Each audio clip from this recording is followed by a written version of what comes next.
晴れているのにサングラスが濡れているカッパをたたり。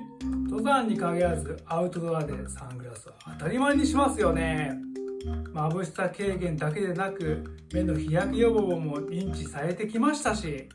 けど滝汗ハイカーは自分の汗の湿気でサングラスが濡れてばかり。曇る、外す、眩しい、かける、曇る。対策としては結露防止スプレーを塗布。日陰なら思い切って外してみる。けど冬ならまだしも真夏に曇るってどんだけ滝汗だよ。